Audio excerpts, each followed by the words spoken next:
Welcome back to another edition of our hashtag Lunchbox live stream, Turning the Tables. For those who are new to this, we stream live on LinkedIn, Facebook, YouTube every Thursday, 12 noon. The show is about staff-centric operating solutions for the hashtag New Kitchen Culture. The show is sponsored by Benchmark 60, and we have Jim Taylor here with us. And waiting in the wings, we have a very special guest. I refer to her as the hospitality leadership badass, but I think you'll probably understand that that's what it looks like too for you. Anyway, good morning, Jim. How are you? I'm excellent. How are you? I'm doing great. And before we bring Alison on, I think that there's a little something that we get to show and tell people. You've been out this past week on a mandated paternity leave, which, we have Benchmark 60 support for both the masculine and the feminine. And this gorgeous thing right here, McKenna Taylor. Look at her. Huh? Yeah. Isn't she cute? She's gorgeous. And there's an image of her with the dog, who apparently is having difficulty reconciling the fact that he is no longer the baby of the family. Oh, man, he is just jealous. It's awesome to see, but we'll still take him out. He's going to be okay. Sounds great. Yeah. Let's welcome Alison to the show. Hi, Allie. Hello. Hey, Allie. Hey, thanks for having me. Alison Ann is a hospitality leadership skills coach and mentor. And her website is The Restaurant Revolution, which immediately pissed me off because I thought, damn, that's a good name. Why didn't I think of that?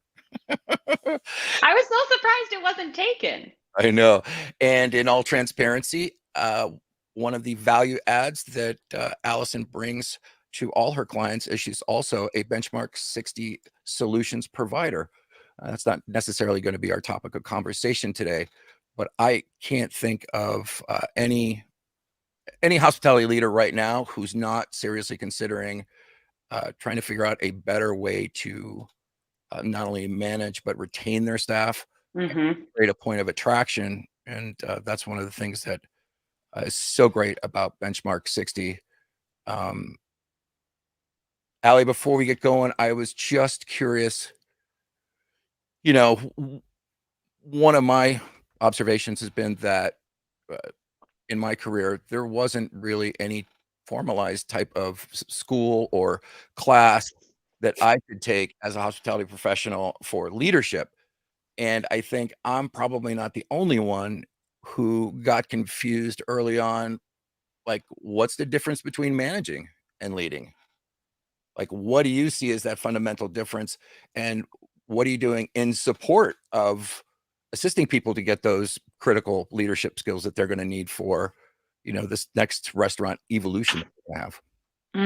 I mean, first I have to give you props, Adam, because the fact that you even had the wherewithal to ask that question means that in my experience, you were like way ahead of the curve.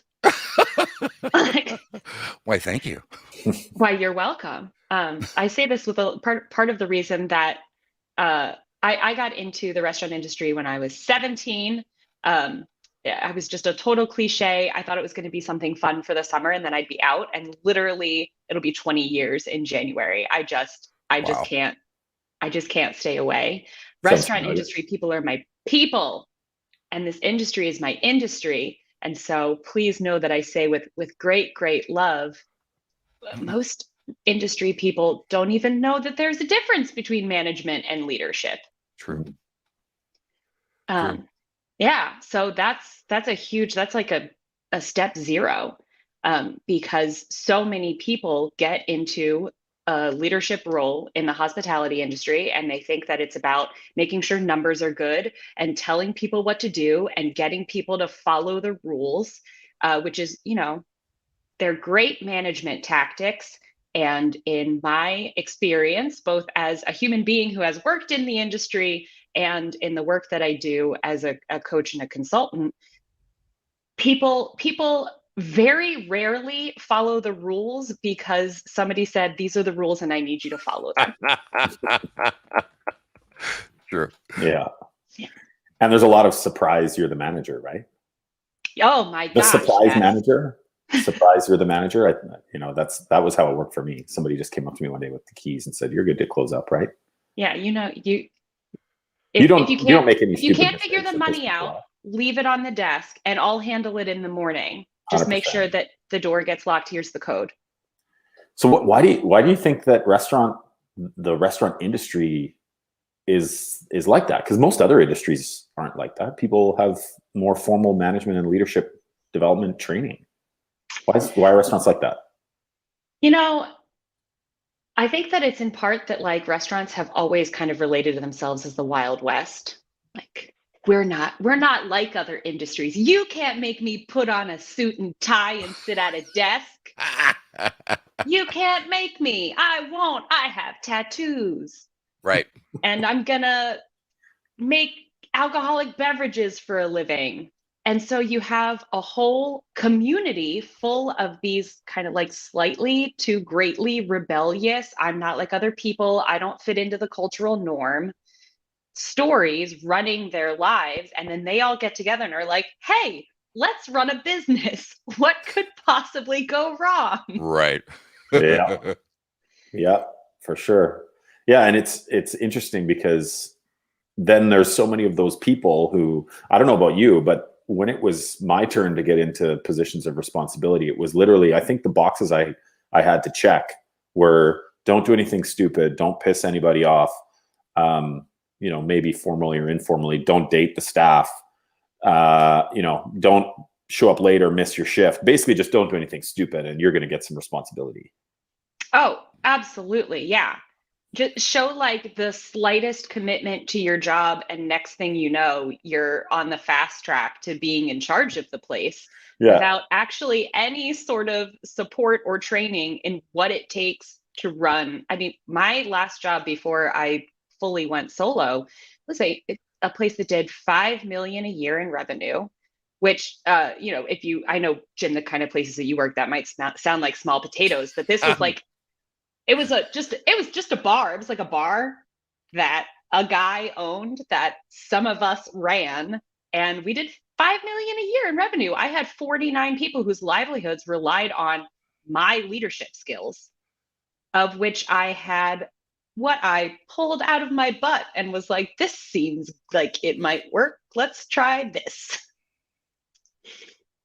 So how did you learn some of this stuff? Sorry, Adam. I was just going to ask the same question. It's like, that's such a great question.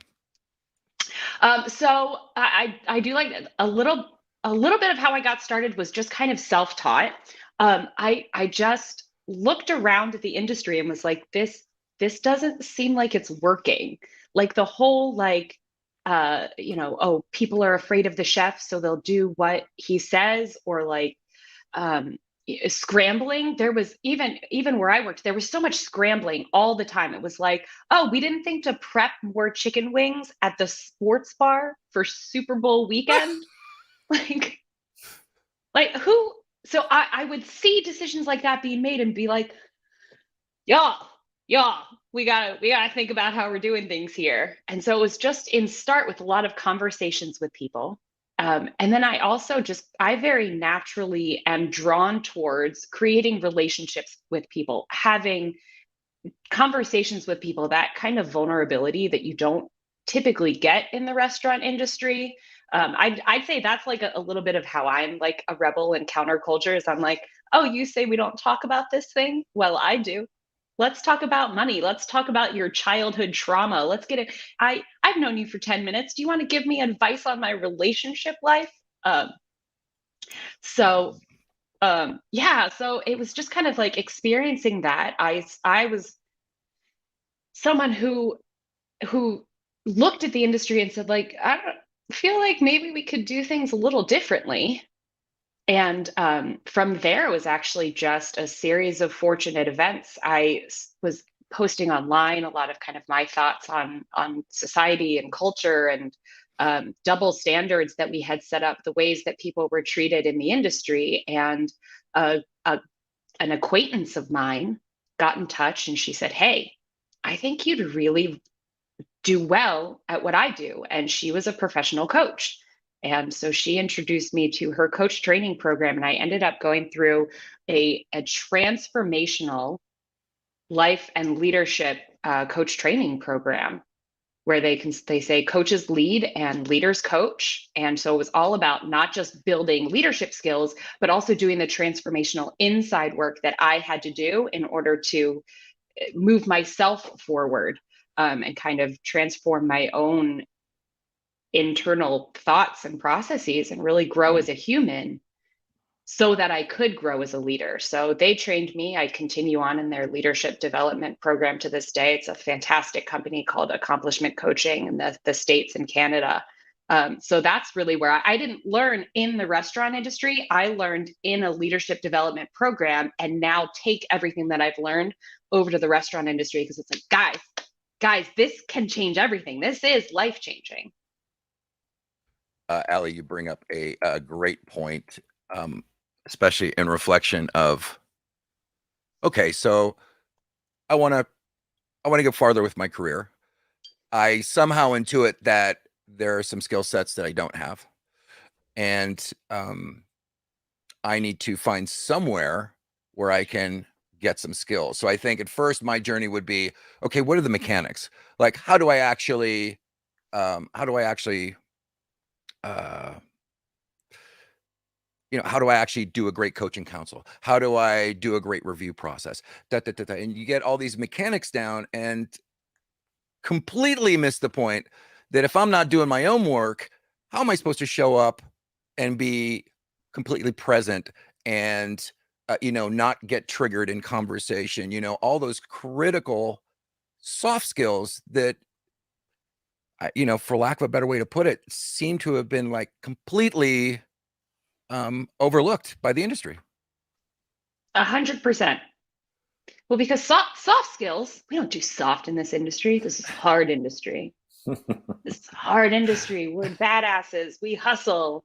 We make it work. We deal with so many kinds of people. But yeah, absolutely.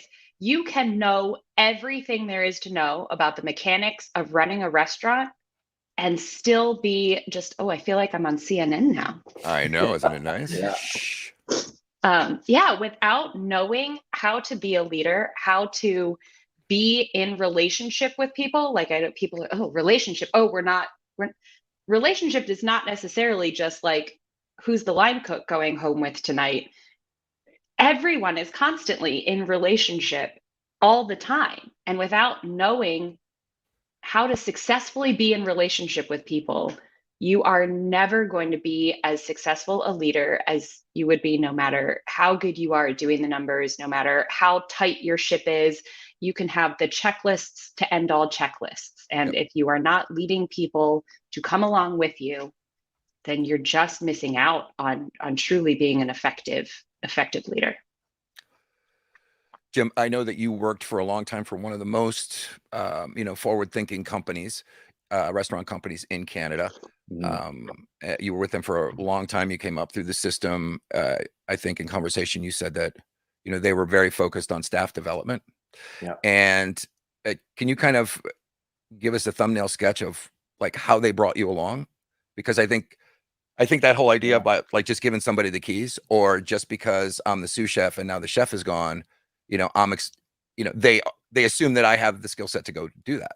And Alison's point was completely pertinent in that she actually searched outside of the industry to learn to coach. Right. And what was your experience like coming up with that company in Canada?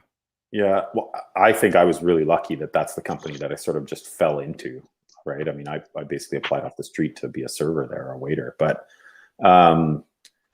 in sort of early 2000s and through the mid 2000s, that company did everything from specific women in leadership development programs to, we built an internal university, actually like a university type curriculum program that every single manager in the company went through. And it was everything from emotional intelligence to, how to give and receive feedback, not just give feedback, but receive feedback. The concept that they used was actually called feed forward. So get to the point where you can actually give people constructive, productive information before it happens, right? Help them, see what's coming. And some really, cool and unique scenarios where they blended, speaking of relationship, they blended the people that were involved in that coursework together in a way that it actually built stronger culture in the company. So what I mean by that is, when I was still in fairly junior level management, one of the scenarios that I ended up in was I had to give feed forward to the vice president. I was like 23 years old, and I'm giving feed forward to the president of this multi-million-dollar, multi-location company as practice. And his job in that scenario was to practice receiving feedback, right? So it was really an interesting way to go through it. But they did, peer-to-peer mentorship, internal university, women in leadership, all these different programs that really helped develop people in that organization. And I mean, there's some really talented people in that company still. So I was really lucky that way. Alison, have you seen similar efforts on this side of the border by companies who are that forward thinking? I will say I have heard, I have heard about it. I have heard that there are places that are making those strides. I think that that's the future of the industry. But I also think, Jim, like you said, like it's luck these days to fall into a place like that. And no, there are a lot of places, and not because they don't want to be strong businesses, not because they don't want great work cultures, but just because they either don't have the background, the skill sets, or the hours in the day to set something like that up. So right now I think it's luck if you fall into a place like that. We're starting to realize how important that is. But I in my experience, that is that's the future, and currently we are not seeing that in many bars and restaurants. Right. Ali, I'm not asking you to paint with a broad brush, right? But, as folks who are, deep into the current state of the restaurant industry, are there specific skill sets that you see time and again that would support someone's growth? Yes. Like what are they missing? Yeah. Well, and I was actually thinking as you were talking, Jim, that with this, like the feed right thing, I was just gonna say, right. thing, Jemai, thanks for being with us. Yeah, feed forward, it's so brilliant. And as you were telling that story, I was having the memory of like the opposite experience where I came in as, a probably 24-year-old who saw different ways that things could be going and had ideas, and went to some of the more established staff, went to bosses, and got the response of like, who do you think you are? Who does this? I remember sitting in a staff meeting of a place where I only worked there once a week. So most of the places, they had never even met me before. And they were like, who even is this woman who's telling us that there are better ways that we could be cleaning our check presenters? Yeah. So this is actually, it's kind of like step 0. One of the first things that I work with people on is that response is just, it's a habit. It's that kind of like, I need to hold my ship together. I know what I'm talking about. And other people can't come in here and tell me what to do. That's all like a habitual mindset. It's a lot of mindset training. So the first step, I think, is just noticing when you're given feedback, when you are giving feedback, like, what's my internal conversation? What's going on? Am I someone who says, oh, that's so great, thank you so much, what a great idea? Are you someone who says, who does this person think that they are? Are you someone who, oh my gosh, like, I can't tell you how many times, hey, we need to talk to you. Oh my gosh, I'm gonna get fired. Like every time. I could be their top employee, and every time I was like, oh, I screwed up, I'm gonna get fired. Yep. So that's my internal reaction, which is bleeding out into who I am as an employee, bleeding out into who I am as a leader and how I'm interacting with everyone on my staff. So yeah, really step zero is just notice what your natural reactions to things are. And then think about, okay, if I'm picturing like the ideal boss that I want to be, the ideal employee that I want to be 2, 3 years in the future, like how would that person react? What kind of thought process would that person have? And you start to interrupt the habitual responses in the moment and just practice, okay, what does boss 3 years from now me say about this? Mm-hmm. I'm sure you get so many. I mean, once you start talking to people who are in those positions that want to learn and want to improve, I'm sure they're like all in immediately, right? Yeah. I mean, they're all over it. What do you say to the company that says that they don't have time for this stuff? I mean, anyone listening is like, okay, this is critically important. And I remember, or, not speaking specifically for myself, but people are probably thinking, I remember going through some of this stuff. Or I remember the challenge of feeling like I'm going to get fired just because I didn't put that dish in the right place in the dish area, or I didn't buff the wine glass properly, right? Someone's giving me feedback. So what do you say to the company that says, I don't know if we have time to do this? I mean, the first thing that I say is, I get it. I get it. That's why I really value that I have 20 years of front of house experience before I got into coaching and consulting. Like there are so many people that I talk to and they're like, oh, well, why don't you just like have a weekly meet? Why don't you just get up earlier? Why don't you just get to work earlier? Right. Oh, I'm already working 16 hours, 6 days a week. You're right. Why don't I just get to work earlier? So the first thing is I get it. Like we're all in a space where our time is insanely valuable. Mm-hmm. And because of that, nothing is ever going to change unless we change it. Like I wish that I had some magical, like, you feel like you don't have time for that? Here's my 5 time-saving hacks. Which is great for a LinkedIn post, right? But it is a fantastic, great clickbait article. Right. And at the end of the day, the only thing that is going to change is what we change in the cultures of our restaurants, which starts with how we use our time. So if you are someone who doesn't feel like you have time, even starting to carve out 5 minutes a day and set that boundary for yourself. Like this is my 5 minutes to use to look at the future of this restaurant, or to use to work on my leadership development, or even just like I take 5 minutes a day to have a conversation with one staff member to really start to build that more personal relationship, get to know who they are as a person, what they need. It's the same kind of mindset shift that we were talking about with the feed forward. Is it interrupts that story of I don't have time with just 2 minutes here, 5 minutes there. And you start to really build a muscle around saying, you know what? I don't have the time and I'm going to make the time anyway, because if I don't, then nothing is going to change. So Alison, let me follow that really potent comment with another question, because it seems to me that as sensitive people who really enjoy serving others, how do we create a boundary that's going to protect us and also protect our relationships by engaging in self-care and self-nurture? That's so important. I mean, can I just like, no, I'm too busy today. No, I don't need to meditate. I got this, at least for right now. Like, that's a good reminder. Thank you for that. Like, what's the boundary that we have to hold as non-negotiable if we are going to continue to grow and be present to our staff in a way that serves them and us?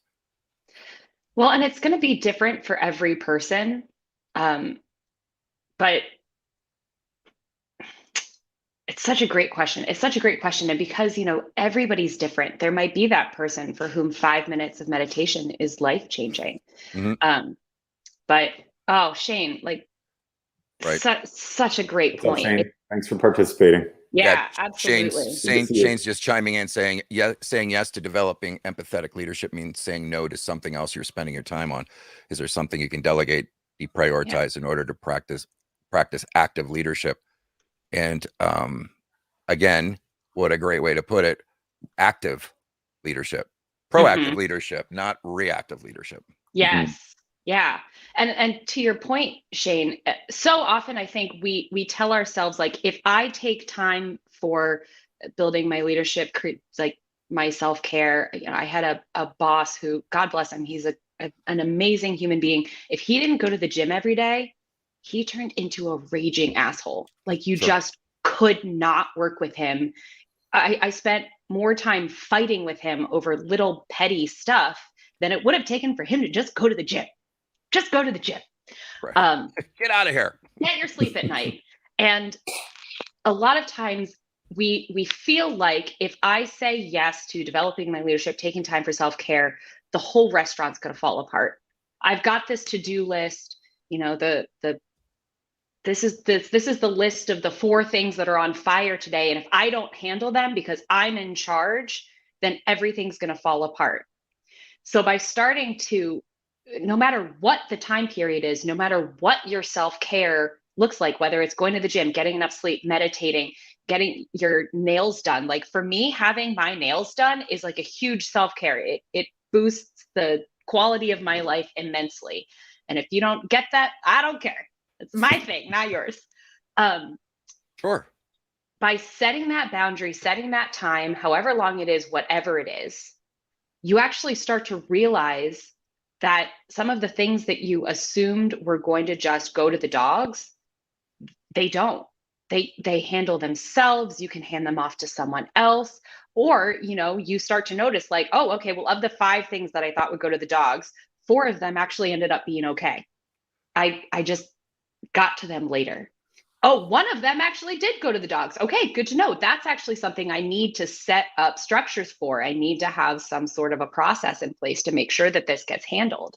But you can't even know those things until you're starting to experiment with how you're using your time and your space. Excellent.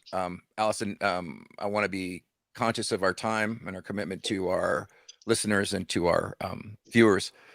But I feel like this conversation could go on a very long time. So first off, I just want to say, is it okay if we ask you back again?